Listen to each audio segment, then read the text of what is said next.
नमस्कार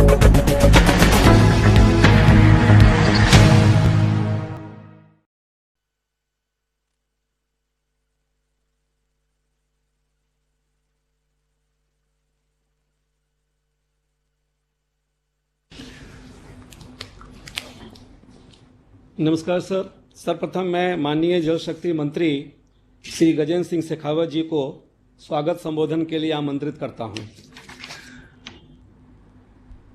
माननीय प्रधानमंत्री जी, उत्तराखंड के बद्रीनाथ, हरिद्वार एवं ऋषिकेश की 6 सीवेज ट्रीटमेंट की परियोजनाओं को राष्ट्र को समर्पित करने, रोइंग डाउन द गैंगेस, एक ऐसी पुस्तिका जिसमें गंगा नदी के उद्गम स्थल से लेकर के महाप्रयाण स्थल तक की पारिस्थितिकी, बदलती हुई पारिस्थितिकी चित्रों के माध्यम से दिग्दर्शन किया गया है, उस पुस्तिका के लोकार्पण आपके हृदय के सबसे करीब ऐसी योजना जल जीवन मिशन, जिसके माध्यम से देश के प्रत्येक ग्रामीण आवास तक पेयजल उपलब्ध कराने का लक्ष्य लेकर के मंत्रालय काम कर रहा है, उसके लोगों के अनावरण और जल जीवन मिशन की सफलता का मेरुदंड ग्राम पंचायत और पानी समितियों की भूमिका है, उनके लिए एक मार्गदर्शिका के लोकार्पण के अवसर पर आज आयोजित इस वर्चुअल कार्यक्रम में आपने समय देकर के मेरे विभाग, मेरे मंत्रालय को अनुग्रहित किया है। मैं आपका स्वागत करते हुए आपका हृदय से आभार व्यक्त करना चाहता हूं। कार्यक्रम में उपस्थित आदरणीय महामहिम राज्यपाल महोदया, आदरणीय मुख्यमंत्री उत्तराखंड, मंत्रालय में मेरे साथी आदरणीय रतनलाल कटारिया साहब, विभिन्न अधिकारीगण और ऐसे 6 स्थान जहां ये सीवेज परियोजनाओं को राष्ट्र को समर्पित आज आपके करकमलों से द्वारा किया जाना है, उन सब स्थानों पर बैठे जनप्रतिनिधिगण और प्रिय बंधुओं बहनों, मैं आप सबका भी आज इस कार्यक्रम में बहुत सारा स्वागत करता हूं। माननीय प्रधानमंत्री जी, आपने अनेक बार आपके अपने उद्धरणों में इस बात को कहा है कि जल हमारे जीवन का आधार है, लेकिन आज पूरे विश्व के सामने एक चुनौती है और यथा हमारे देश के सामने भी एक बहुत बड़ी चुनौती है। लेकिन जिस तरह से पिछले लंबे समय से आपने आपके मार्गदर्शन में, आपके नेतृत्व में जिस तरह से सरकार ने काम किया है और बहुआयामी प्रयास जल के क्षेत्र पर में जो किए गए, राष्ट्र को जल समृद्ध बनाने के लिए जो किए गए, उनका प्रभाव और परिणाम अब दिखाई देने लगा है। आपने बारंबार अपने अनेक अवसरों पर मन की बात से लेकर के पंचायतों के चुने हुए जनप्रतिनिधियों को व्यक्तिगत संबोधन पत्र लिखने के माध्यम से और अन्य प्लेटफॉर्म्स पर आपके द्वारा रखे गए विषयों के कारण से निश्चित ही जल संचय, जल संरक्षण, भूजल के पुनर्भरण और इसके विवेकपूर्ण उपयोग के विषय में लोगों में जन चेतना का आगाज हुआ है और यह आंदोलन अब जन जन का विषय बनने लगा है। माननीय प्रधानमंत्री जी, आपने रिसाइकल एवं रीयूज पर भी विशेष बल देते हुए बारंबार देश का ध्यान आकृष्ट किया है। मां गंगा हम सब के लिए निश्चित ही सांस्कृतिक विरासत है, हम सब के लिए आस्था का विषय तो है ही, लेकिन आपने मार्गदर्शन दिया नेशनल गंगा काउंसिल की मीटिंग के समय कि यह हमारे आर्थिक जीवन का आधार भी है। लेकिन गंगा के विभिन्न पक्षों पर चिंतन करते और काम करते समय हमें इसकी आर्थिक महत्ता और उसके लिए जन चेतना के दिशा में प्रयास करने का भी आपने हम सबको मार्गदर्शन दिया था। माननीय प्रधानमंत्री जी, 1985 से 2014 तक गंगा की शुचिता के लिए प्रयास हुए, लेकिन टुकड़ों टुकड़ों में अलग अलग जगह प्रयास करने और साथ ही साथ में बहुत पीस मील में काम करने के केवल 4,000 करोड़ रुपया खर्च हुआ था के कारण से जिस तरह के परिणामों की अपेक्षा थी, राष्ट्र को जिस तरह के परिणामों की अपेक्षा थी, वैसे परिणाम नहीं हो पाए। लेकिन आपके मार्गदर्शन में, आपके नेतृत्व में हमारे पिछले कार्यकाल के समय जिस तरह के प्रयास हुए और आपने नमामि गंगे को एक मिशन मोड में काम करने का जिस तरह से मार्गदर्शन दिया, 20,000 करोड़ रुपए के बजट के साथ में आपने हमें जो काम करने का अवसर दिया, उसके माध्यम से आज नमामि गंगे के द्वारा किए गए कामों का परिणाम सर्वदूर दिखाई देने लगा है। पिछले कुंभ के समय में भी 22 करोड़ से ज़्यादा लोग, जो अनुमानित संख्या में जो लोग कुंभ उपस्थित हुए थे, उन सब लोगों ने निश्चित रूप से इसको अनुभव भी किया है और इसके बारे में अनेक लोगों ने इसके बारे में अपनी अनुशंसाएं भी की है। माननीय प्रधानमंत्री जी, अब तक कुल मिलाकर के 315 परियोजनाएं आपके मार्गदर्शन में, आपके नेतृत्व में नमामि गंगे मिशन द्वारा पूरे गंगा के प्रवाह क्षेत्र के साथ साथ में गंगा की सहायक नदियों पर भी ली गई हैं, जिनकी कुल लागत अब तक हम 28,854 करोड़ रुपए के योजनाएं स्वीकृत कर चुके हैं और इनमें से 9,000 करोड़ रुपए की लागत की लगभग 132 से ज़्यादा परियोजनाएं पूरी हो चुकी हैं और इनके स्पष्ट परिणाम भी अब माननीय प्रधानमंत्री जी दिखाई देने लगे हैं। पूर्व में जो गंगा एक्शन प्लान के तहत जो काम जिनका जिक्र मैंने किया, उसके तहत जो काम हुए थे और उनके फेल्योर के पीछे जो कारण थे, उनसे सीख लेते हुए आपके मार्गदर्शन के अनुरूप हमने एक नई प्रणाली, हाइब्रिड एन्युटी प्रणाली, ऐसी जो है Ganga national Ganga mission, Namami Gange mission के कार्यक्रमों में ली है और उसमें आने वाले 15 वर्षों तक उसके संचालन और रखरखाव पर भी हमने जो है उसी कंसेशनर को जिम्मेदारी दी है, ताकि लंबे समय तक हम उन परियोजनाओं को सुचारू रूप से चला सकें।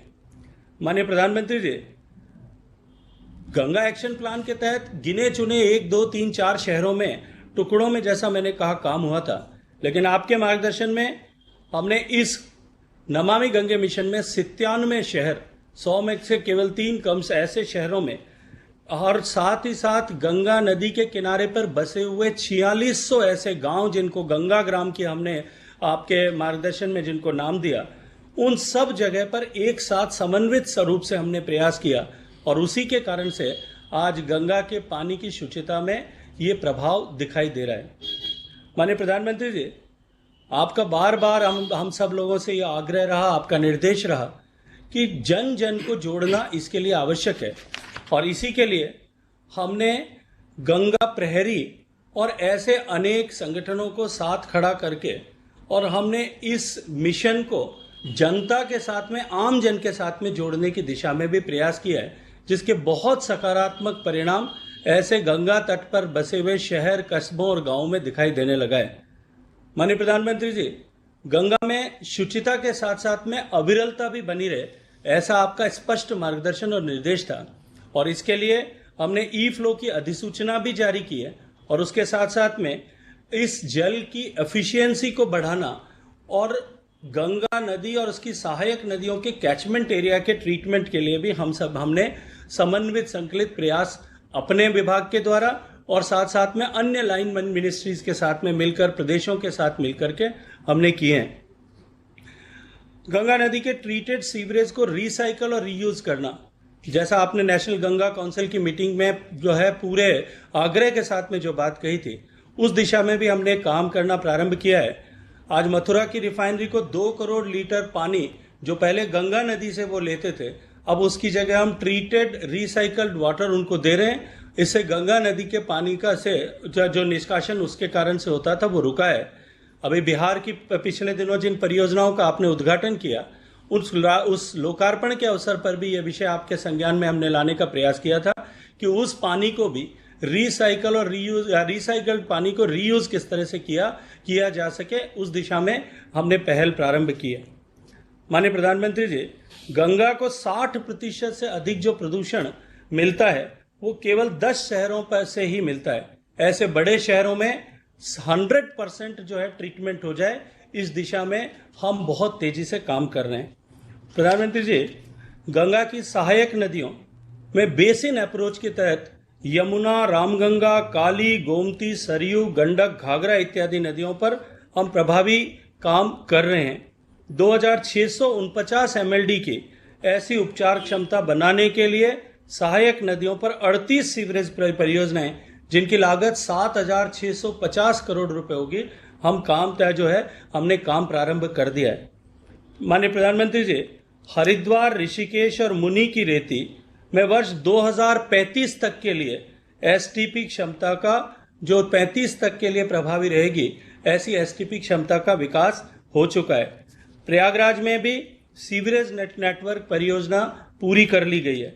100 साल से अधिक पुराना सीसामऊ नाला, जब आप गंगा काउंसिल की मीटिंग के समय कानपुर पधारे थे तब आपने प्रत्यक्ष वहां जाकर के देखा भी था, वहां खड़े रह करके आपने और माननीय मुख्यमंत्री जी ने वहां सेल्फी भी ली थी। वो आज बंद हो गया है और वो निश्चित रूप से लोगों के लिए बदले हुए स्वरूप में कौतूहल का विषय बना है। कानपुर में चमड़ा उद्योग की टनरीज के कारण से होने वाले प्रदूषण के लिए भी एक ट्रीटमेंट प्लांट का निर्माण हो चुका है, जिससे वहां से ट्रीटमेंट के बाद में ही पानी जो है उस पानी का पुनः उपयोग के लिए भी हम प्रयास कर रहे हैं, लेकिन पानी ट्रीटमेंट के बाद में ही नदी में आए, इस दिशा में हम काम कर रहे हैं। माननीय प्रधानमंत्री जी, घाट और मोक्षधाम के तहत नमामि गंगे के मिशन के तहत इस दिशा में भी हमने प्रभावी काम किए हैं। पिछले दिनों बिहार के लोकार्पण के अवसर पर जो पटना शहर में जिस तरह का रिवर फ्रंट बनाया गया है, उसके बारे में आपने जिस तरह से हमें आशीर्वाद दिया, निश्चित ही उसके कारण से हमारा उत्साहवर्धन हुआ है।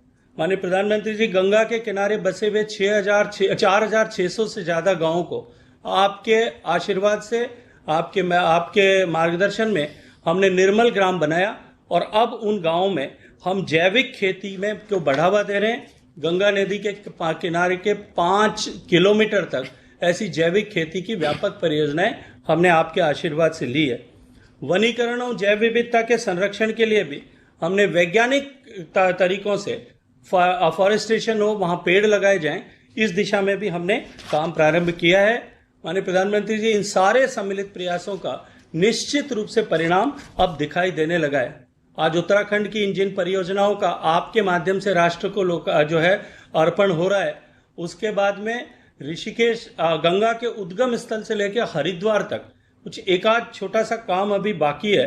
कुंभ से पहले मैं आपको विश्वास के साथ में कह सकता हूं कि गंगा नदी का पानी इस पूरे स्ट्रेच में आगामी कुंभ के समय आचमन के योग्य होगा। इसको हम आपके आशीर्वाद से, आपके मार्गदर्शन में सुनिश्चित करेंगे। माननीय प्रधानमंत्री जी, आपने विभिन्न कार्यक्रमों के अतिरिक्त, विभिन्न योजनाओं के अतिरिक्त, जैसा मैंने कहा कि अब की बार अपने पूरे देश में हर एक गांव में हर घर तक पीने का पानी, स्वच्छ पानी और समुचित मात्रा में पानी हर परिवार को मिले, ऐसा 2019 में लाल किले से संकल्प देश के सामने रखा था। और उस संकल्प के माध्यम से आपने कहा था कि 2024 तक हम हर घर तक पीने का पानी पहुंचाएंगे। 15 अगस्त 2019 को जब आपने घोषणा की थी तो मात्र 18.93 लगभग 19 करोड़ जो ग्रामीण आवास हैं, उनमें मात्र 17% यानी 3.23 करोड़ घरों तक ही केवल जो है घर पे पीने का पानी पहुंचता था। आपके आशीर्वाद से, आपके सतत मार्गदर्शन से मैं धन्यवाद ज्ञापित करता हूं। आज हम लोग 5.53 करोड़ 5.53 लाख घरों तक, यानी 2.30 करोड़ घरों तक हम पीने का पानी पहुंचाने में सफल हुए हैं। पिछले दिनों स्वतंत्रता दिवस के अवसर पर आपने हमें जिस तरह से अपने भाषण में आशीर्वाद दिया, मैं उसके लिए भी मंत्रालय की तरफ से आपका आभार व्यक्त करना चाहता हूं। माननीय प्रधानमंत्री जी, 1,55,000 हैबिटेशंस तक हम पीने का पानी 100% कवरेज कर चुके हैं। देश के 50,000 गांव आपकी इस योजना के माध्यम से आज 100% कवर्ड गांव हैं। देश के 387 ब्लॉक्स 100% कवर हो गए हैं। और माननीय प्रधानमंत्री जी, 12 जिले ऐसे हैं जिसमें आज एक भी घर पीने के पानी की इस सुविधा से शेष नहीं है। क्वालिटी अफेक्टेड एरिया, जहां पीने के पानी में अशुद्ध होने के कारण से जो समस्याएं आती थी, उस समस्याओं की समाधान के लिए, हम स्थायी समाधान के लिए हम पूरे परिश्रम के साथ काम कर रहे हैं। और मुझे पूरा विश्वास है कि इस वर्ष के अंत तक हम ऐसा एक भी हैबिटेशन बाकी नहीं रखेंगे जिसमें पीने का पानी जो है उसकी क्वालिटी खराब हो और उसके कारण से लोगों के स्वास्थ्य पर प्रतिकूल असर पड़े। माननीय प्रधानमंत्री जी, ग्राम पंचायतों का रोल, जैसा मैंने कहा कि इस योजना की सफलता के लिए बहुत क्रिटिकल है। आज आपने ये जो आज मार्गदर्शिका का आपके कर कमलों द्वारा जो लोकार्पित होनी है, निश्चित ही इसके माध्यम से गांव में बैठे लोग अपनी परियोजनाओं को ओन करते हुए उनका संचालन कर पाएंगे। आपकी भावना के अनुरूप हम इन सब कामों में सफल होंगे। देश को जल समृद्ध बनाने के लिए, देश में जल संरक्षण का वातावरण बनाने के लिए, देश में जल के विवेकपूर्ण उपयोग के लिए लोगों का मार्गदर्शन करने, जन चेतना जागरण करने के लिए, जल के जमीन में पुनर्भरण के लिए एक अटल भूजल योजना के माध्यम से डिमांड साइड मैनेजमेंट की एक नई चेतना देश में जागरण करने के लिए आपके मार्गदर्शन में जो पहल हुई है, मैं आपका आभार व्यक्त करता हूं। आज आपने हमें अपना अमूल्य समय दिया, इसके लिए आपका बहुत सारा अभिनंदन, आभार, धन्यवाद। धन्यवाद सर। अब उत्तराखंड में नमामि गंगे परियोजना पर आधारित लघु चलचित्र का प्रदर्शन किया जाएगा। కన్స్ట్రక్షన్ రంగాలలో దశాబ్దపు అనుభవంతో కస్టమర్ల మరియు శ్రేయోభిలాషుల మన్ననలను నమ్మకాన్ని గెలుపొందిన సంస్థ విఆర్ఆర్ కన్స్ట్రక్షన్స్. నాణ్యతకు నమ్మకానికి మారుపేరు VRR constructions. Independent houses, apartments, villas అన్ని రకాల హంగులతో అలరించే అద్భుతమైన వెంచర్స్ తో పాటు అందరికీ అందుబాటు ధరలో సొంత ఇంటి కలను సాకారం చేసే నమ్మకమైన సంస్థ VRR constructions. Please visit VRR Constructions, Varatex Plaza near Radhika Theatre, ECL X Road, Hyderabad. Call to 9100885552, 9100885559.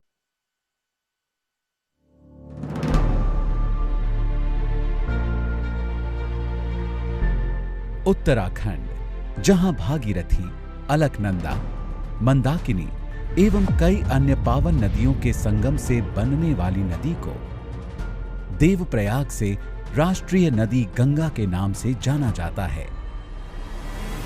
वर्ष 2014 में उत्तराखंड में सीवेज ट्रीटमेंट की कुल क्षमता मात्र 61.5 मिलियन लीटर प्रतिदिन थी, जिसकी वजह से दूषित जल गंगा में मिल रहा था। नमामि गंगे अभियान के अंतर्गत गंगा को उत्तराखंड में अविरल और निर्मल करने के लिए गंगा की मुख्य धारा पर बसे 17 शहरों में कुल 32 परियोजनाओं को स्वीकृति दी गई, जिसमें 153 मिलियन लीटर प्रतिदिन क्षमता वाले नए एसटीपीज का निर्माण एवं पुराने 61.5 मिलियन लीटर प्रतिदिन क्षमता वाले एसटीपी में से 45 मिलियन लीटर प्रतिदिन क्षमता वाले एसटीपीज को अपग्रेड करना शामिल है। गंगा जी की स्वच्छता, गंगा जल की स्वच्छता का सीधा प्रभाव इन शहरों में रहने वाले करोड़ों लोगों पर पड़ता है। सरकार का प्रयास है कि गंगा के किनारे बसे जितने भी शहर हैं, वहां बड़े बड़े गंदे नालों का पानी सीधे गंगा जी में गिरने से रोका जाए। आज प्रधानमंत्री नरेंद्र मोदी उत्तराखंड में 521 करोड़ की लागत से निर्मित सीवेज व्यवस्था का लोकार्पण कर रहे हैं। इनमें से हरिद्वार में जगजीतपुर एसटीपी एवं जगजीतपुर और सराय में अपग्रेडेड एसटीपी, ऋषिकेश में लक्कड़ घाट एसटीपी, मुनि की रेती में चोरपानी एसटीपी, चंद्रेश्वर नगर एसटीपी और बद्रीनाथ में 2 नए एसटीपी शामिल हैं। इन परियोजनाओं के लोकार्पण के बाद उत्तराखंड में सीवेज ट्रीटमेंट क्षमता साल 2014 के मुकाबले लगभग 3.5 गुना बढ़कर 214.5 मिलियन लीटर प्रतिदिन हो जाएगी, जिसके परिणाम स्वरूप गंगा जल की गुणवत्ता में काफी सुधार होगा। आज प्रधानमंत्री चंडी घाट पर बने गंगा संग्रहालय का भी लोकार्पण कर रहे हैं। गंगा संग्रहालय के माध्यम से गंगा की सांस्कृतिक महत्ता, जैव विविधता और नदी संरक्षण के लिए किए जा रहे प्रयासों के बारे में लोगों को जागरूक किया जाएगा। आज प्रधानमंत्री rowing down the Ganges book का अनावरण भी कर रहे हैं। ये पुस्तक गंगा के अद्भुत जैविक संसार का एक चित्रात्मक वर्णन है। उत्तराखंड वासियों की जन भागीदारी और नमामि गंगे अभियान के संगठित प्रयास के परिणाम अब दिख रहे हैं। उत्तराखंड में गंगा अविरल और निर्मल हो रही है। नमामि गंगे।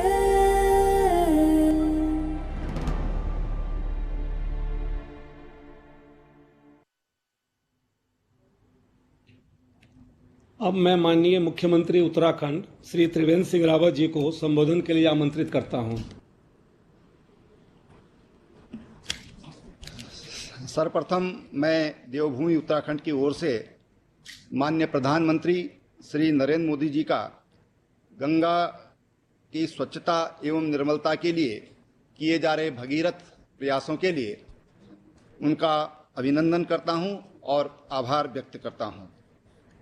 आज उत्तराखंड राज्य में नमामि गंगे कार्यक्रम के अंतर्गत निर्मित जगजीतपुर हरिद्वार 68 MLD, जगजीतपुर एवं सराय उच्चीकरण 27 एवं 28 MLD, लक्कड़घाट ऋषिकेश 26 MLD, मुनि की रेती ढालवाला 7.5 एवं 5 MLD, श्री बद्रीनाथ जी में निर्मित 1.01 MLD एवं चंडीघाट रिवर फ्रंट हरिद्वार में गंगा अवलोकन केंद्र के वीडियो कॉन्फ्रेंसिंग के माध्यम से किए जा रहे लोकार्पण कार्यक्रम में माननीय प्रधानमंत्री श्री नरेंद्र मोदी जी, माननीय केंद्र मंत्री जल शक्ति मंत्री आदरणीय श्री गजेंद्र सिंह शेखावत जी, उत्तराखंड की राज्यपाल माननीय बेबी रानी मौर्य जी और केंद्रीय शिक्षा मंत्री डॉक्टर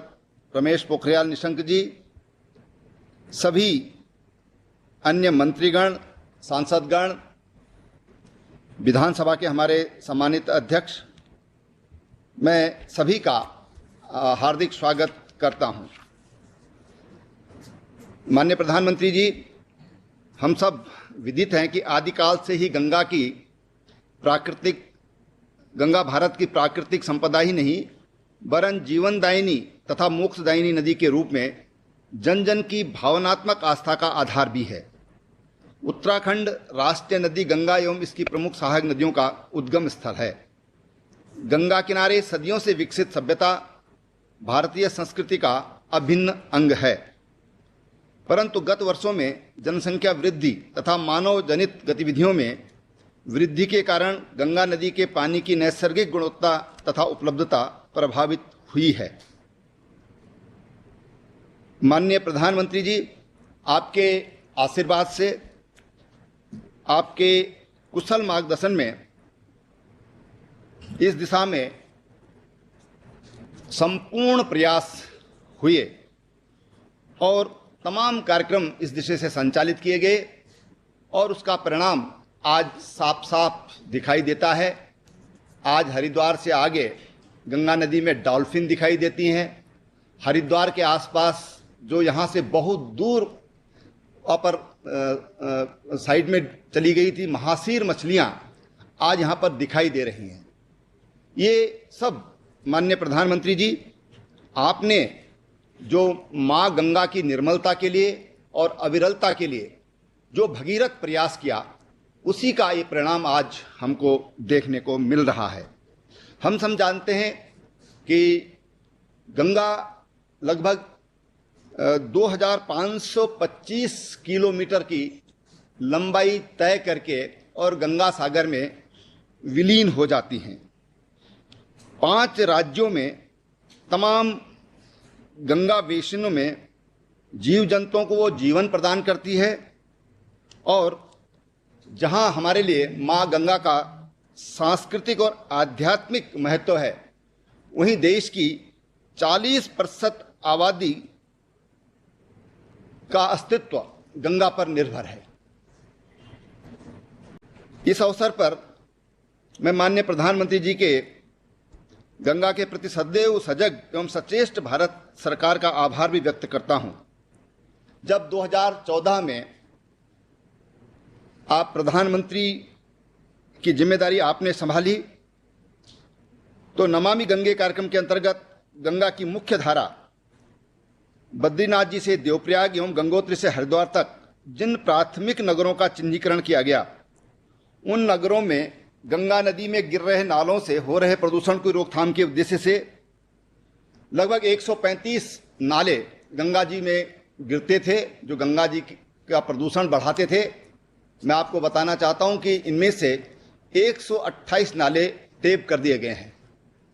कोविड महामारी के कारण जो शेष 7 नाले हैं उसमें थोड़ा बाधा उत्पन्न हुई, लेकिन मैं आपको विश्वास दिलाता हूं कि इस वित्तीय वर्ष में यानी कि आगामी जो कुंभ होगा, कुंभ से पहले हम इन नालों को भी टेप करने का काम कर देंगे, ये मैं आपको विश्वास दिलाता हूं।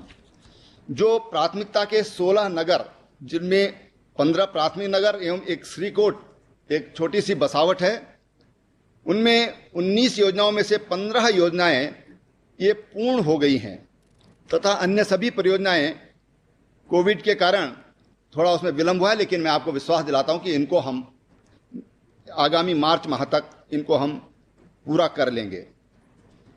जो गंगा जी पर इस दौरान केवल प्रदूषण नियंत्रण की दृष्टि से जो काम हुए, उसके अलावा 21 स्नान घाट, जिनमें हरिद्वार का भव्य चंडी घाट भी सम्मिलित है, तथा 23 मोक्ष धामों का भी निर्माण किया गया है। इससे मां गंगा की निर्मलता और जो प्रदूषण की जो संभावना रहती है वो निश्चित रूप से कम हुई है। अभी मैं माननीय प्रधानमंत्री जी यह भी बताना चाहूंगा कि हम इसके लिए निरंतर प्रयासरत हैं। जन जागरूकता के कार्यक्रम, गंगा जी के दोनों तटों पर ऑर्गेनिक खेती के लिए प्रोत्साहन और वहाँ की जो ज्योग्राफिकल कंडीशन है, जो क्लाइमेटिक कंडीशन है, उसके मुताबिक वहाँ पर औषधीय पौधों का भी रोपण किया जा रहा है। किसानों को जागरूक किया जा रहा है और हमने ऐसे गंगा तट से लगे हुए जो ब्लॉक हैं उनको ऑर्गेनिक ब्लॉक के रूप में उनको हम विकसित कर रहे हैं और उनको हमने ऑर्गेनिक डिक्लेयर किया है, ताकि कोई भी रासायनिक का उपयोग उन खेतों पे न हो जो गंगा जी को प्रभावित करती हैं। माननीय प्रधानमंत्री जी, कानपुर में आपने एक नई संकल्पना दी थी अर्थ गंगा की, और उस आपने अर्थ गंगा के मॉडल को विकसित किए जाने के लिए प्रयास किया जाएगा, आपने ये बात वहां पर कही थी। और जीडीपी दर में 3% हिस्सा अर्थ गंगा से ही प्राप्त हो सकेगा। मैं यह बताना चाहूंगा कि गंगा के दोनों तटों पर 5 से 7 किलोमीटर के क्षेत्रों में, जैसा कि मैंने बताया कि हमने जैविक खेती के लिए हम अपने किसानों को प्रोत्साहित कर रहे हैं, और जो इससे जो हमारे शोधन यंत्र जो लगे हुए हैं, प्लांट जो लगे हुए हैं, उससे जो शोधित जल है उसका हम सिंचाई के लिए इस्तेमाल भी कर रहे हैं। और उस जल को इस्तेमाल करने में हमारे किसानों ने कहीं कोई हिचक भी नहीं दिखाई है, बल्कि उसको उन्होंने स्वीकार किया है और उसका उपयोग हम आज खेतों के लिए कंपोस्ट के रूप में भी वो उपयोग हो रहा है। मैं आपको अंत में ये आश्वस्त करना चाहूँगा कि आगामी मार्च माह में हरिद्वार में महाकुंभ का आयोजन होने वाला है और उसकी भी चुनौतियां कम नहीं हैं। कुंभ में आने वाले जो श्रद्धालु हैं वो निर्मल गंगा में स्नान करके जाएं, वो एक संदेश लेकर जाएं कि माननीय प्रधानमंत्री जी के आह्वान पर गंगा स्वच्छ हुई है, गंगा निर्मल हुई है, और ये प्रयत्न हमारी सरकार कर रही है और हम इसके प्रति सदैव प्रतिबद्ध हैं। ये मैं आपको आश्वस्त करना चाहता हूं। और अंत में मैं आपका बहुत बहुत आभार प्रकट करता हूं माननीय जल शक्ति मंत्री जी, उनके सहयोगी रतनलाल कटारिया जी, उनका भी मैं बहुत बहुत आभार करता हूं। बहुत बहुत धन्यवाद। धन्यवाद सर। अब मैं माननीय प्रधानमंत्री जी से सविनय अनुरोध करता हूं कि वे राष्ट्रीय स्वच्छ गंगा मिशन एवं भारतीय वन्य जीव संस्थान द्वारा तैयार की गई पुस्तक रोइंग डाउन द गैंगेज का विमोचन करें।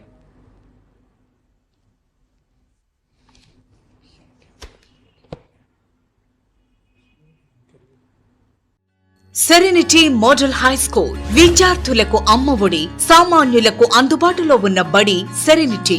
మేడ్చల్ జిల్లాలో మేటిగా నిలిచి సాటిలేని ఫలితాలను సాధిస్తున్న #1 స్కూల్ సెరెనిటీ. మా ప్రత్యేకతలు ప్రతి విద్యార్థి పట్ల వ్యక్తిగత శ్రద్ధ, activity based learning and digital classrooms, computer lab, 100% ఫలితాలు, sports and cultural activities, yoga, abacus మరియు Vedic maths education. Please visit Serenity Model High School, Nagaram. Admissions are in progress. Call 040-271-46899 and 040-271-48699.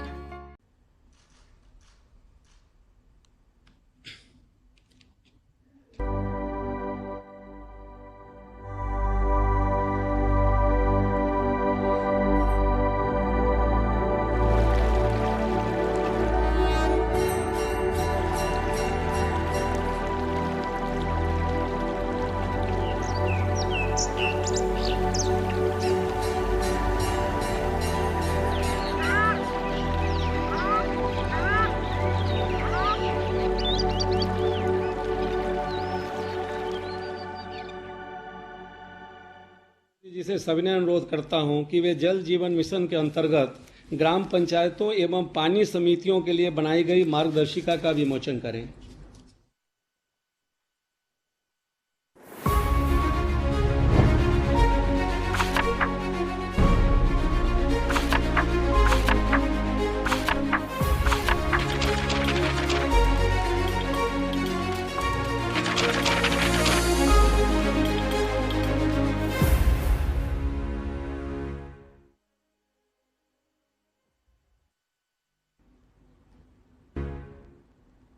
अब मैं माननीय प्रधानमंत्री जी से सविनय अनुरोध करता हूं कि वे एक लघु फिल्म के माध्यम से जल जीवन मिशन के लोगों का अनावरण करें।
जल जीवन मिशन।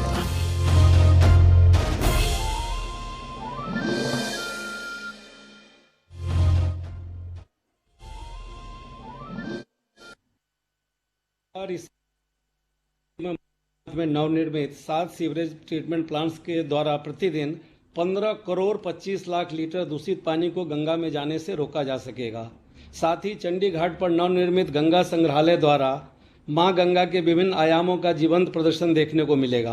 अब मैं माननीय प्रधानमंत्री से सविनय अनुरोध करता हूं कि वे नमामि गंगे के अंतर्गत उत्तराखंड की इन परियोजनाओं को लोकार्पण करें।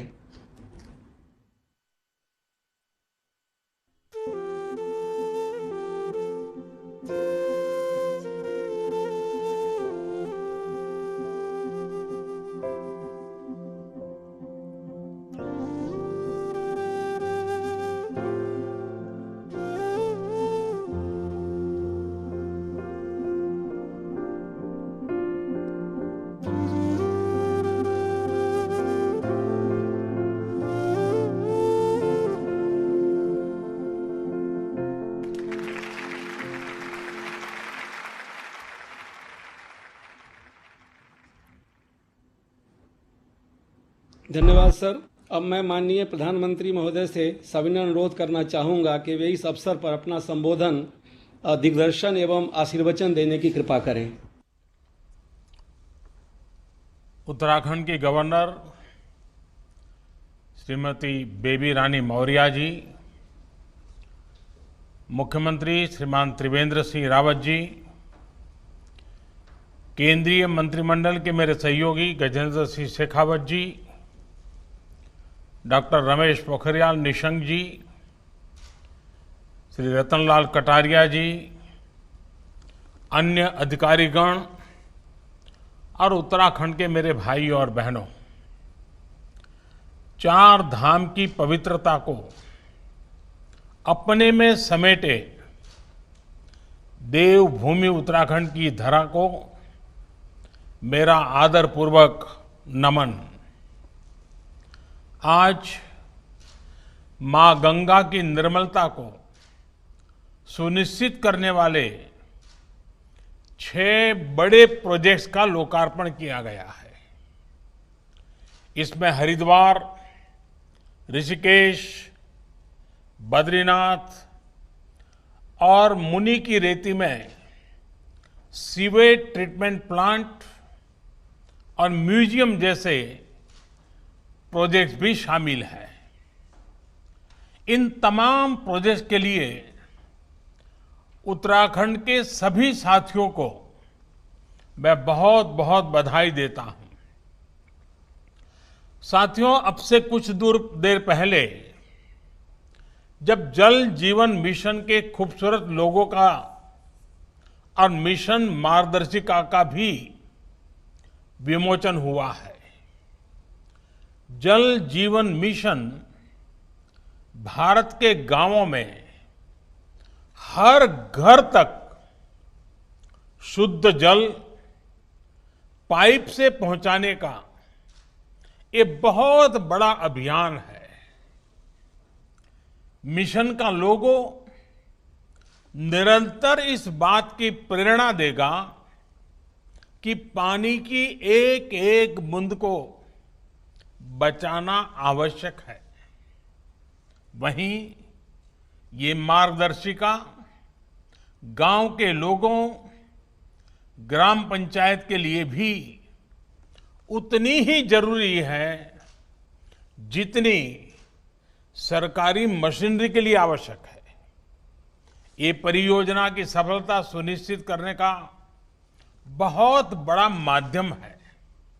साथियों, आज जिस पुस्तक का विमोचन हुआ है उसमें भी विस्तार से ये बताया गया है कि गंगा किस तरह हमारे सांस्कृतिक वैभव, आस्था और विरासत तीनों का ही बहुत बड़ा प्रतीक है। उत्तराखंड में उद्गम से लेकर पश्चिम बंगाल में गंगा सागर तक गंगा देश की करीब करीब आधी आबादी के जीवन को समृद्ध करती है और इसलिए गंगा की निर्मलता आवश्यक है। गंगा जी की अविरलता आवश्यक है।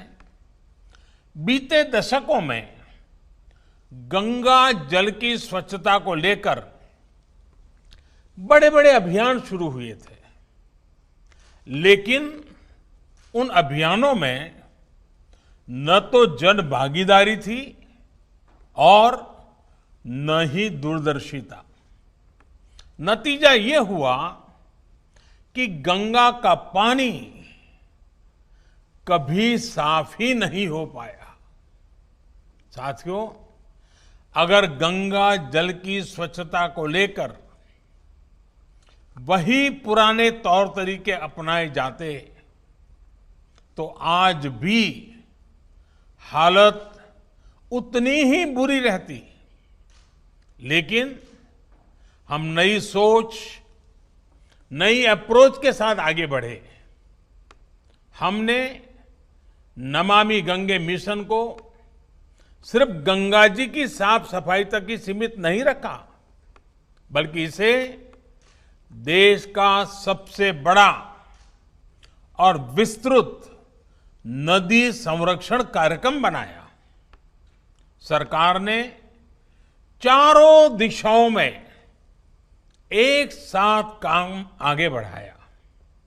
पहला, गंगा जल में गंदा पानी गिरने से रोकने के लिए सीवेज ट्रीटमेंट प्लांटों का जाल बिछाना शुरू किया। दूसरा, सीवेज ट्रीटमेंट प्लांट ऐसे बनाए जो अगले 10-15 साल की भी जरूरतें पूरी कर सके। तीसरा, गंगा नदी के किनारे बसे 100 बड़े शहरों और 5000 गांवों को खुले में शौच से मुक्त करना। और चौथा, जो गंगा जी की सहायक नदियां हैं उनमें भी प्रदूषण रोकने के लिए पूरी ताकत लगाना। साथियों, आज इस चौतरफा काम का परिणाम हम सभी देख रहे हैं। आज नमामि गंगे कार्यक्रम के तहत 30,000 करोड़ रुपए से अधिक की परियोजनाओं पर या तो काम चल रहा है या फिर पूरा हो चुका है। आज जिन प्रोजेक्ट्स का लोकार्पण किया गया है उनके साथ ही उत्तराखंड में इस अभियान के तहत चल रहे करीब करीब सभी बड़े प्रोजेक्ट्स पूरे हो चुके हैं। हजारों करोड़ के इन प्रोजेक्ट से सिर्फ 6 सालों में ही उत्तराखंड में सीवेज ट्रीटमेंट की क्षमता करीब करीब 4 गुना हो चुकी है। साथियों, उत्तराखंड में तो स्थिति ये थी कि गंगोत्री, बद्रीनाथ, केदारनाथ से हरिद्वार तक 130 से ज्यादा नाले गंगा जी में गिरते थे। आज इन नालों में से अधिकतर को रोक दिया गया है। इसमें ऋषिकेश से सटे मुनि की रेती का चंद्रेश्वर नगर नाला भी शामिल है। इसके कारण यहां गंगा जी के दर्शन के लिए आने वाले, राफ्टिंग करने वाले साहसिक साथियों को बहुत परेशानी होती थी। आज से यहां देश का पहला 4 मंजिला सीवेज ट्रीटमेंट प्लांट शुरू हो चुका है। हरिद्वार में भी ऐसे 20 से ज्यादा नालों को बंद किया जा चुका है। साथियों, प्रयागराज कुंभ में गंगा जी की निर्मलता को दुनिया भर के श्रद्धालुओं ने अनुभव किया था। अब हरिद्वार कुंभ के दौरान भी पूरी दुनिया को निर्मल गंगा स्नान का अनुभव होने वाला है और उसके लिए लगातार प्रयास चल रहे हैं। साथियों, नमामि गंगे मिशन के तहत ही गंगा जी पर सैकड़ों घाटों का सुंदरीकरण ये किया जा रहा है और गंगा विहार के लिए आधुनिक रिवर फ्रंट के निर्माण का कार्य भी किया जा रहा है। हरिद्वार में तो रिवर फ्रंट बनकर तैयार है। अब गंगा म्यूजियम के बनने से यहां का आकर्षण और अधिक बढ़ जाएगा। ये म्यूजियम हरिद्वार आने वाले पर्यटकों के लिए गंगा से जुड़ी विरासत को समझने का एक माध्यम बनने वाला है। साथियों, अब नमामि गंगे अभियान को एक नए स्तर पर ले जाया जा रहा है। गंगा जी की स्वच्छता के अलावा अब गंगा से सटे पूरे क्षेत्र की अर्थव्यवस्था और पर्यावरण के विकास पर भी फोकस है। सरकार द्वारा उत्तराखंड सहित सभी राज्यों के किसानों को जैविक खेती आयुर्वेदिक पौधों की खेती का लाभ दिलाने के लिए व्यापक योजना बनाई गई है। गंगा जी के दोनों ओर पेड़ पौधे लगाने के साथ ही ऑर्गेनिक फार्मिंग से जुड़ा कॉरिडोर भी विकसित किया जा रहा है। गंगा जल को बेहतर बनाने के इन कार्यों को अब मैदानी इलाकों में मिशन डॉल्फिन से भी मदद मिलने वाली है। इसी 15 अगस्त को मिशन डॉल्फिन का ऐलान किया गया है। ये मिशन गंगा जी में डॉल्फिन संवर्धन के काम को और मजबूत करेगा। साथियों, आज देश उस दौर से बाहर निकल चुका है जब पानी की तरह पैसा तो बह जाता था, लेकिन नतीजे नहीं मिलते थे।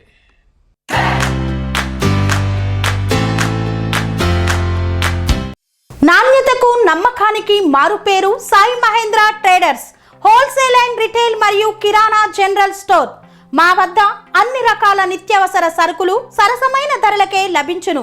స్వచ్ఛమైన నాణ్యమైన బియ్యంతో పాటు అన్ని రకాల సరుకులు హోల్సేల్ ధరలకే రిటైల్ అమ్మకం. అనువైన ధరలలో నాణ్యమైన వస్తువుల కొరకు సంప్రదించండి. Sai Mahendra traders wholesale and retail మరియు కిరాణా జనరల్ స్టోర్. మా address Nagaram to Keesara main road, Rampalli X road.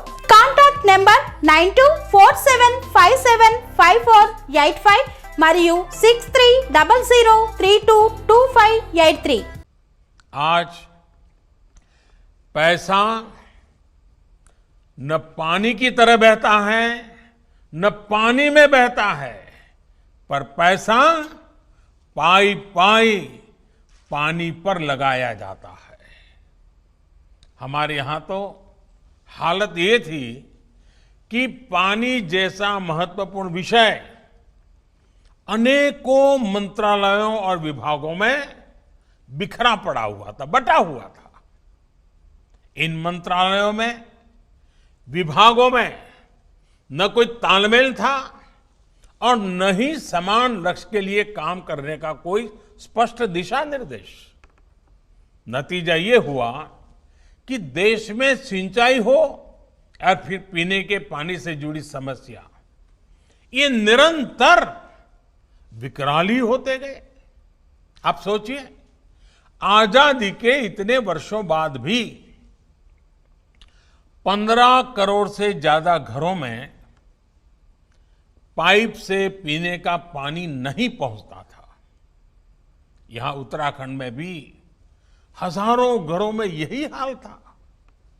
गांवों में, पहाड़ों में जहां आना जाना तब मुश्किल हो, वहां पीने के पानी का इंतजाम करने में सबसे ज्यादा तकलीफ हमारी माताओं को, बहनों को, बेटियों को उठानी पड़ती थी, पढ़ाई छोड़नी पड़ती थी। इन समस्याओं को दूर करने के लिए देश की पानी से जुड़ी सारी चुनौतियों पर एक साथ ऊर्जा लगाने के लिए ही जल शक्ति मंत्रालय का गठन किया गया। मुझे खुशी है कि बहुत ही कम समय में जल शक्ति मंत्रालय ने तेजी से काम संभालना शुरू कर दिया। पानी से जुड़ी चुनौतियों के साथ साथ अब ये मंत्रालय देश के गांवों में हर घर तक जल पहुंचाने के मिशन में जुटा हुआ है। आज जल जीवन मिशन के तहत हर दिन करीब करीब 1 लाख परिवारों को शुद्ध पेयजल की सुविधा से जोड़ा जा रहा है। सिर्फ 1 साल में ही देश के 2 करोड़ से ज्यादा परिवारों तक पीने का पानी पहुंचाया जा चुका है। यहां उत्तराखंड में तो त्रिवेंद्र जी और उनकी टीम ने एक कदम आगे बढ़ते हुए सिर्फ 1 रुपये में पानी का कनेक्शन देने का बीड़ा उठाया है।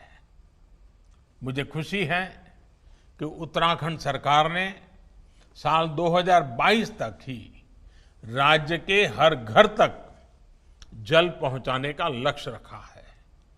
कोरोना के इस कालखंड में भी उत्तराखंड में बीते 4-5 महीने में 50,000 से अधिक परिवारों को पानी के कनेक्शन दिए जा चुके हैं।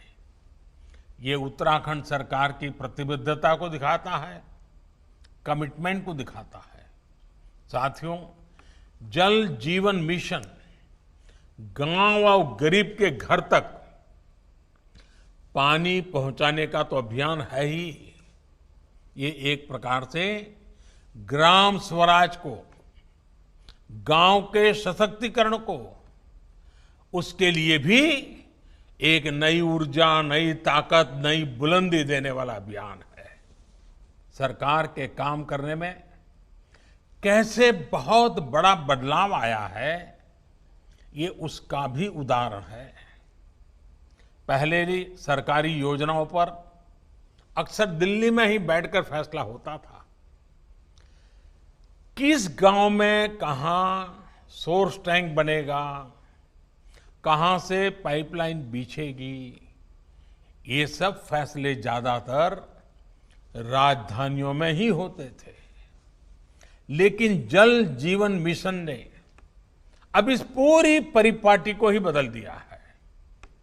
गांव में पानी से जुड़े कौन से काम हो, कहां काम हो, उसकी क्या तैयारी हो, ये सब कुछ तय करने का, फैसले लेने का अधिकार अब गांवों के लोगों को ही दे दिया गया है। पानी के प्रोजेक्ट्स की प्लानिंग से लेकर रख रखाव और संचालन तक पूरी व्यवस्था ग्राम पंचायत करेगी, पानी समितियां करेंगी। पानी समितियों में भी 50% गांव की बहनें हो, गांव की बेटियां हो, ये भी सुनिश्चित किया गया है। साथियों, आज जिस मार्गदर्शिका का विमोचन किया गया है, वो इन्हीं बहनों, बेटियों, पानी कमेटी के सदस्यों, पंचायत सदस्यों के सबसे ज्यादा काम आने वाली है। एक प्रकार की मार्गदर्शिका है। और मेरा पक्का विश्वास है, पानी की कठिनाई क्या होती है, पानी का मूल्य क्या होता है, पानी की आवश्यकता कैसे सुविधा और संकट दोनों लाती हैं, इस बात को हमारी माताएं बहनें जितना समझती हैं, शायद ही कोई समझता है। और इसलिए जब इसका पूरा कारोबार माताओं बहनों के हाथ में जाता है, तो बड़ी संवेदनशीलता के साथ, बड़ी जिम्मेदारी के साथ वे इस काम को निभाती हैं और अच्छे परिणाम भी देती हैं। ये गांव के लोगों को एक मार्ग दिखाएगी। ये किताब जो बनाई है, वो छोटे मोटे निर्णय करने में, फैसले लेने में मदद करेगी। मैं समझता हूं जल जीवन मिशन ने गांव के लोगों को एक अवसर दिया है। अवसर अपने गांव को पानी की समस्याओं से मुक्त करने का, अवसर है अपने गांव को पानी से भरपूर करने का। मुझे बताया गया है कि जल जीवन मिशन इस 2 अक्टूबर गांधी जयंती से एक और अभियान शुरू करने जा रहा है। 100 दिन का एक विशेष अभियान, जिसके तहत देश के हर स्कूल और हर आंगनवाड़ी में नल से जल को सुनिश्चित किया जाएगा। मैं इस अभियान की सफलता की शुभकामना देता हूं और मैं राज्य सरकारों से भी आग्रह करता हूं कि करने जैसा पवित्र काम है, राज्य सरकारें भी पूरी तरह इस जिम्मेवारी को अपने कंधे पर उठाएं और इस काम को 100 दिन में हम पूरा करके दिखाएं। साथियों, नमामि गंगे अभियान हो, जल जीवन मिशन हो, स्वच्छ भारत अभियान हो, ऐसे अनेक कार्यक्रम बीते 6 सालों के बड़े रिफॉर्म्स का हिस्सा है। ये ऐसे रिफॉर्म है जो सामान्य जन के जीवन में, सामाजिक व्यवस्था में हमेशा के लिए सार्थक बदलाव लाने में मददगार है। बीते 1-1.5 साल में तो इसमें और ज्यादा तेजी आई है। अभी जो संसद का सत्र खत्म हुआ है, इसमें देश की किसानों, श्रमिकों और देश के स्वास्थ्य से जुड़े बहुत बड़े बड़े सुधार किए गए हैं। इन सुधारों से देश का श्रमिक सशक्त होगा, देश का नौजवान सशक्त होगा, देश की महिलाएं सशक्त होगी, देश का किसान सशक्त होगा। लेकिन आज देश देख रहा है कि कैसे कुछ लोग सिर्फ विरोध के लिए विरोध कर रहे हैं। साथियों, अब से कुछ दिन पूर्व देश ने अपने किसानों को अनेक बंधनों से मुक्त किया है।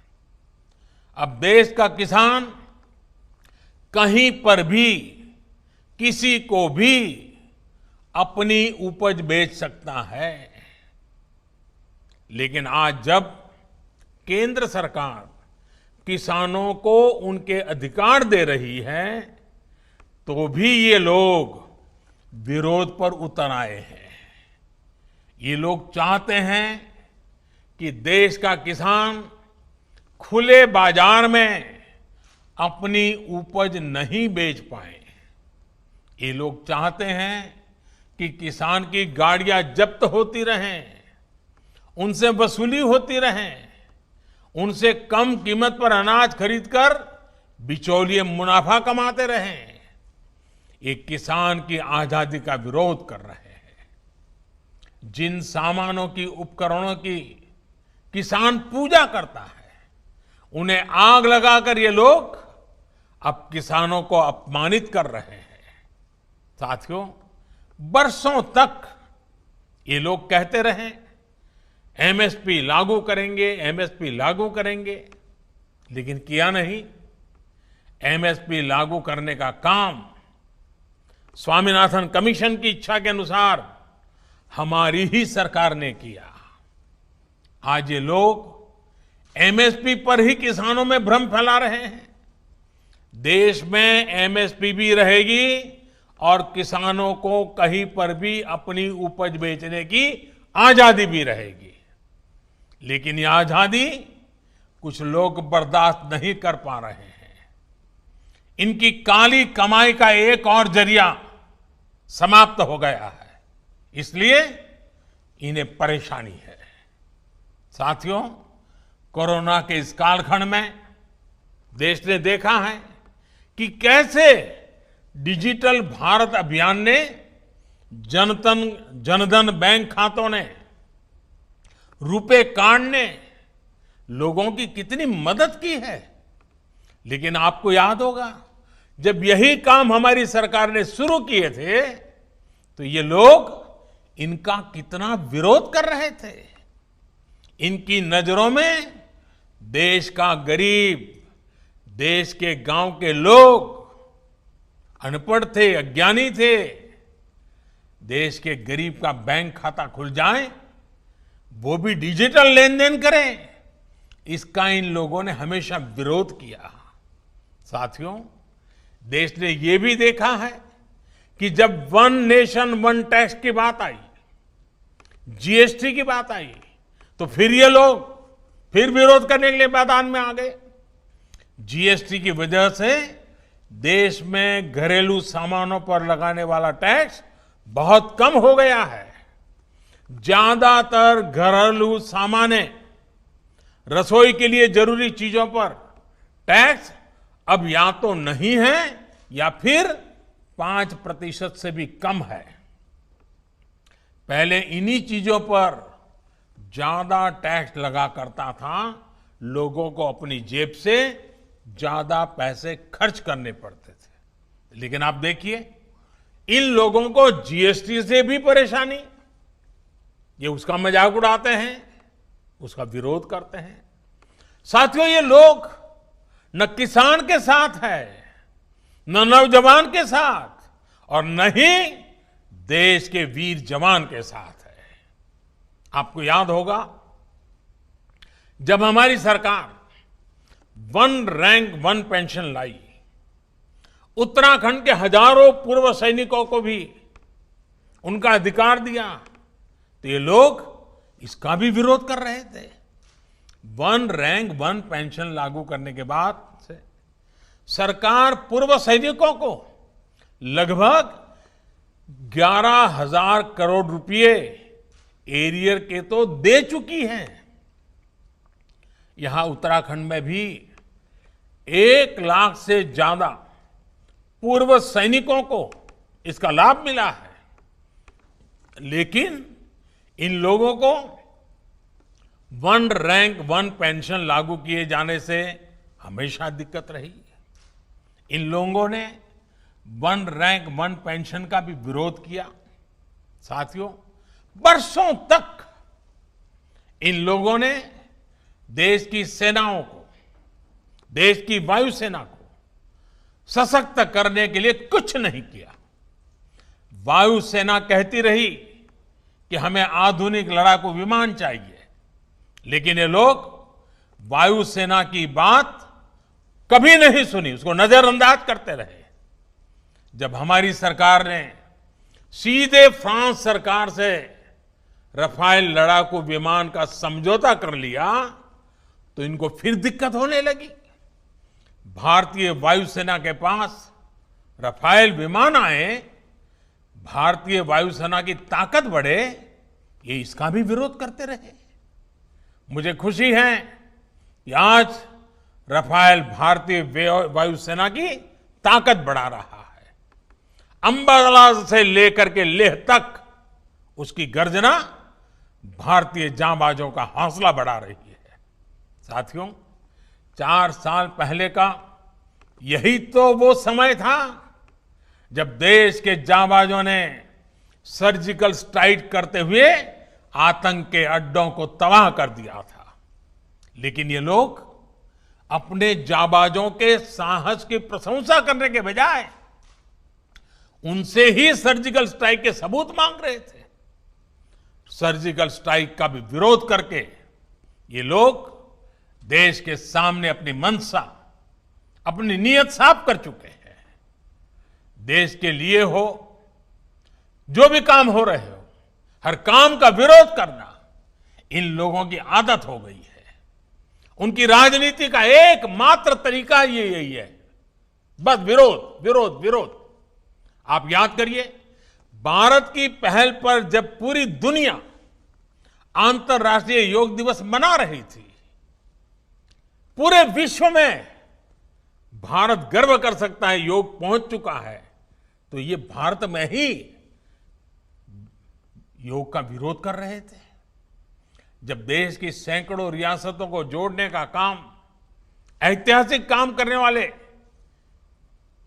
भारत की एकता को मजबूत करने का काम करने वाले सरदार वल्लभ भाई पटेल की दुनिया की सबसे ऊंची प्रतिमा का अनावरण हो रहा था, तब भी ये लोग इसका विरोध कर रहे थे। आज तक इनका कोई बड़ा नेता स्टैच्यू ऑफ यूनिटी के दर्शन करने नहीं गया है। क्यों? क्योंकि उन्हें विरोध करना है। साथियों, जब गरीबों को 10% आरक्षण का फैसला हुआ, तब भी ये इसके विरोध में खड़े थे। जब 26 नवंबर को संविधान दिवस मनाने की बात आई, तब भी ये इसका विरोध कर रहे थे। डॉक्टर बाबा साहब आंबेडकर का विरोध कर रहे थे। साथियों, पिछले महीने ही अयोध्या में भव्य राम मंदिर के निर्माण के लिए भूमि पूजन किया गया है। ये लोग पहले सुप्रीम कोर्ट में राम मंदिर का विरोध कर रहे थे, फिर भूमि पूजन का विरोध करने लग गए। हर बदलती हुई तारीख के साथ विरोध के लिए विरोध करने वाले ये लोग देश के लिए, समाज के लिए अप्रासंगिक होते जा रहे हैं। इसकी छटपटाहट है, बेचैनी है, हताशा है, निराशा है। एक ऐसा दल जिसके एक परिवार की 4-4 पीढ़ियां जिसने देश पर राज किया, वो आज दूसरों के कंधों पर सवार होकर देश हित से जुड़े हर काम का विरोध करवाकर अपने स्वार्थ को सिद्ध करना चाहता है। साथियों, हमारे देश में अनेकों ऐसे छोटे छोटे दल हैं जिन्हें कभी सत्ता में आने का मौका नहीं मिला।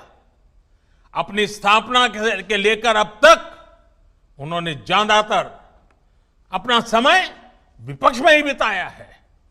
इतने वर्षों तक विपक्ष में बैठने के बावजूद उन्होंने कभी देश का विरोध नहीं किया, देश के खिलाफ काम नहीं किया। लेकिन कुछ लोगों को विपक्ष में बैठे कुछ वर्ष ही हुए हैं, उनका तौर तरीका क्या है, उनका रवैया क्या है, वो आज देश भली भांति समझ रहा है, देश उसको बहुत बारीकी से देख रहा है। इनकी स्वार्थ नीति के बीच आत्मनिर्भर भारत के लिए बड़े रिफॉर्म्स का ये सिलसिला देश के संसाधनों को बेहतर बनाने का ये सिलसिला देश हित में है, देश की गरीबी से मुक्ति के अभियान के लिए है, देश को ताकतवर बनाने के लिए है और ये निरंतर जारी रहेगा।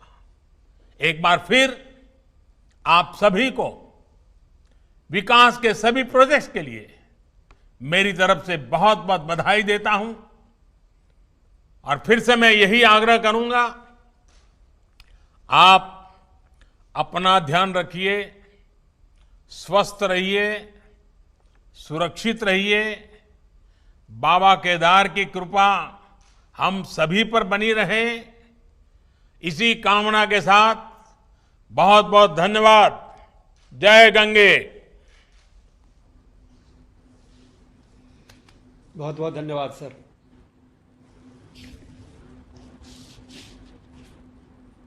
రియల్ ఎస్టేట్ రంగంలో నమ్మకానికి మారుపేరుగాంచిన సంస్థ ఎస్ఎస్ స్వర్ణ వెంచర్స్ సొంతింటి కలను సాకారం చేసేందుకు అన్ని రకాల హంగులతో అతి తక్కువ ధరలో ఫ్లాట్లు అందజేస్తున్న సంస్థ ఎస్ఎస్ స్వర్ణ వెంచర్స్ కీసర నుండి భోగారం వెళ్ళు రహదారిలో ప్రశాంత వాతావరణంలో 6 ఎకరాల విస్తీర్ణంలో ఫ్లాట్లను అందుబాటులోకి తెచ్చింది ఎస్ఎస్ స్వర్ణ వెంచర్స్। అన్ని సౌకర్యాలు అతి చేరువలో అతి తక్కువ ధరలో అందరికీ అందుబాటులో గల ఈ అవకాశాన్ని వినియోగించుకునేందుకు వెంటనే సంప్రదించండి, మంచి ఫ్లాట్లను ఎంచుకోండి। ప్లీజ్ కాంటాక్ట్ 9030232291 మరియు 9491374736।